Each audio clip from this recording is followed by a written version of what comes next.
Meebatiin koo maaliif fayyadamu dhagaa yeroon gabbaafadhu qalamaaf horagaa teessisuun adorkee baraatu beenakaa nu beekaa jaljennaan jaran nu tuttuqaa kanaafuu hiyyuutti dirqamne akeeka kanaaf baay'ee daamee kaatamii beekaa amborluu gamameen fuula rabbee dhagaa namna keerratti du'e rabbeen bira dhagaa gaafa sana garuun jedhu karaan baqaa walgeenyee jaljennee maaf nu badamakaan seenaa xuraa'e boreenyu nurraa dhiqaa innoo naman dhiisuu keessa nama quuqaa ahyaa dubbee akeeka amma yoom no ifamaa ittiin nu milkeessee yaa Allah yaa Rahmaan yaa Rabbi nu badhaafte diini Islaamaa ittiin nu milkeessee yaa Allah yaa Rahmaan يا ربي نبدأ في دين الإسلام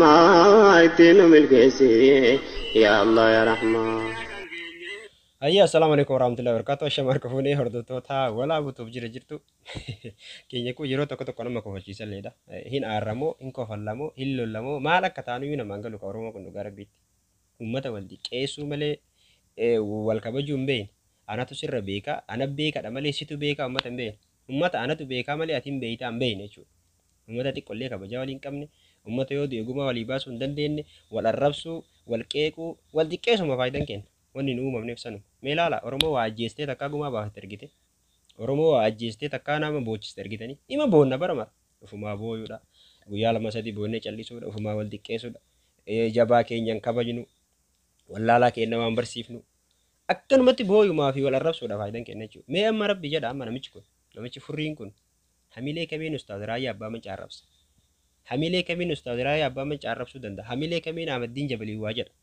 Maali namni xiqqoo malee taatu jedhamu tokko jalqaba waa namaan jechuu duratti nama tokko arrabsuu duratti an eenyu namni kunoo eenyu an Oromoof maal godhe isaa waa jechuu duratti an Oromoof maal godhe inni Oromoof maal godhe aniin kunoo nama akkami jedhee dura of laaluu qaba namni namaa waa jechuu dura of madaaluu irra jira ture jechuudha. Of laaluutu irra jira. Of dura sammuu isaa tana laalee waan Oromoof hojjete laalee achi booda nama sanii yoo danda'e waa jechuudha namni sun nama sanii. Amma ustaaz Raayyaa Abbaa Mancaa eenyu yoo gara qabsoo Oromootti illee yoo ta'e ustaaz Raayyaa Abbaa Mancaa caala namni dararame hin jiru.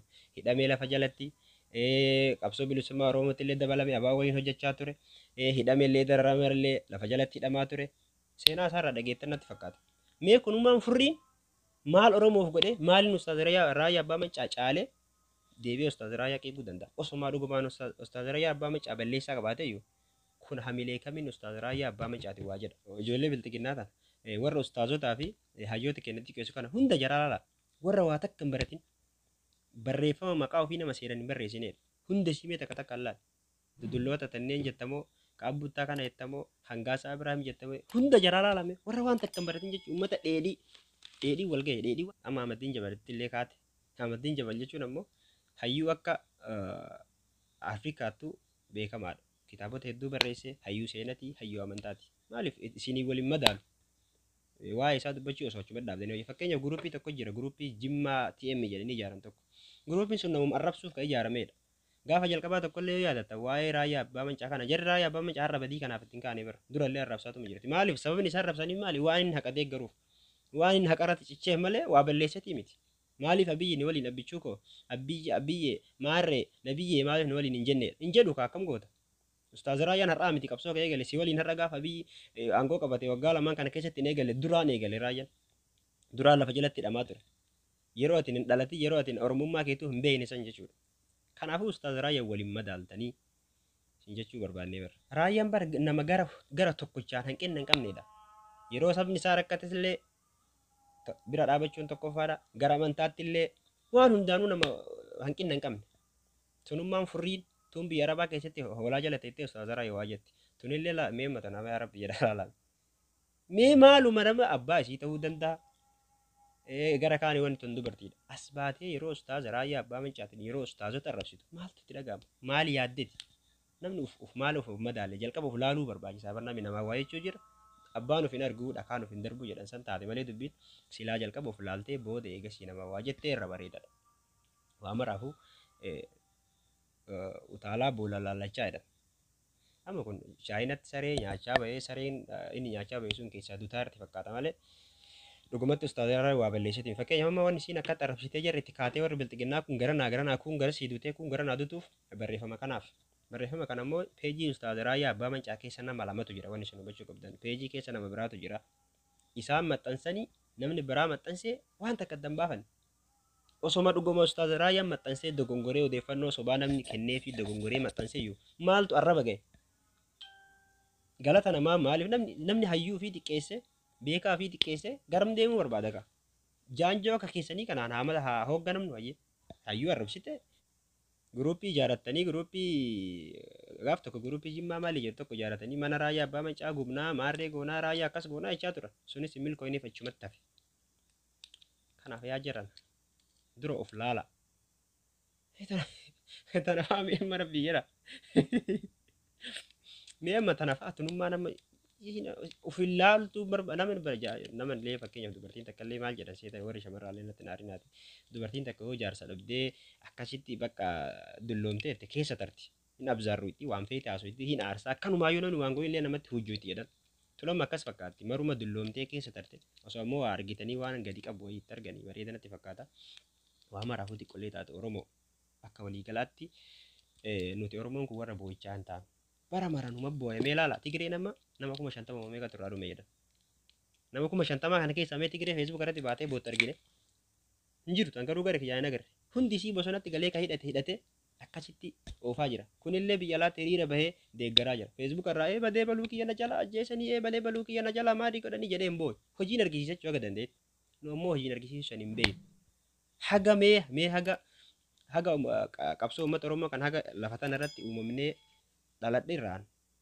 Oromoo waa ajjeestee nama boochite nagare Oromoo ofii boottu malee wanni an seenaa irratti seenaa qofa irratti xayyaara harcaasan maalii godhan ka jedhu qofa dhagaye sanii achitti naga lafa tanarra dhufetti Oromoo waa boochiftee saba ofii ajjeeftee yookaan ammoo diina ofii ajjeeftee yookaan gumaa baafattee nama boochiftu nagare Oromoo Facebook umarraa boottu malee Oromoo akkas taanee maalii jettu malee Oromoo odeeffannoo kijibaati wal burjaajessitu malee hin agarre jechuudha. Wanni nu beeynu odeeffannoo kijibaa gara suuraa bara meeqa 2000 meeqa akkuma waggaa meeqaa fuunee akkas ta'ee baluu maarrii taate maarrii amma kalee galgalee hirriiba dhooggitan ajaddaa kijibaatiin jechuudha. Kijiburra osoo teennee waan tokko hojjennee irra bareedaa isin jechuu barbaada. Agasii nagatti. Mee batiin koo maaliif fayyadamuu dhaqaa yeroon gabbaafadhu qalamaaf horagaa.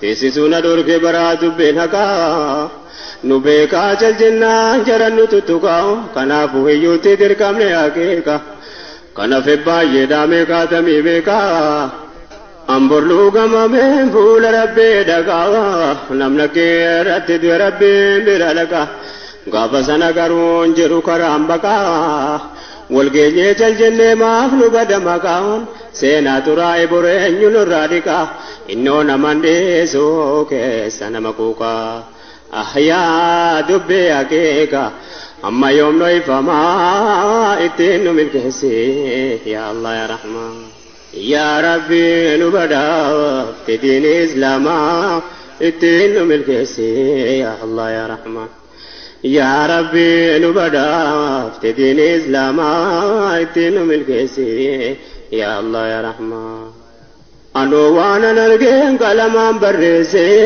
aduwwiin maalillee yoon irratti odeesse waan an ofii yaadin dubbiifa fakkeesse atoo yaabboleessa maalan si balleesse kan dhayte aduwwii fuula dura teesse waan hin taane jettee dubbii afaan keesse anoo rakkoo argameen ummataa odeesse yoo qalbiin dhageesse dubbiin akkasuma ittiin nu milkeesse yaa Allah yaa Rahmaan awwaa tokkon jedhu waa tokkon mufadhu dhiibbaan ilma namaa sumaa naman godhu rakkoon keenya tokko hawwantan dubbadhu qaydii nama garee homaatti milladhu abadan rabbitti sani madhu sinaaf qajeelchu hanqaniin kadhadhu Ankeesaan rabbii kooti wantanitti madhu qabaan kee jabaadha hanqaniin sodaadhu akka waa hundarraa si qofa sodaadhu akkan karaa kee irratti millaa jabeeffadhu akkan galaase biratti guduunfadhu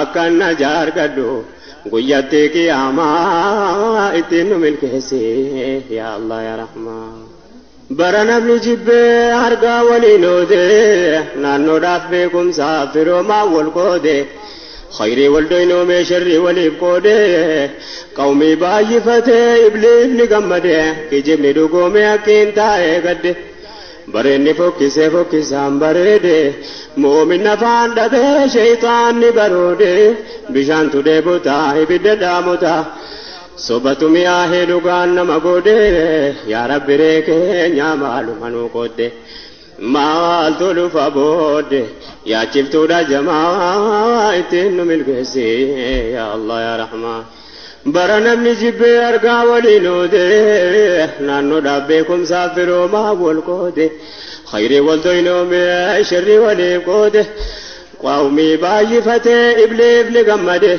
كجيب ندوقومي حكين تاي قدي بريني فوكي سام بريدي مؤمن نفان نبي شيطان نبرودي بشان تودي بتاي بددا موتا صوبتو مياه دوغان نمغودي يا رب ريكي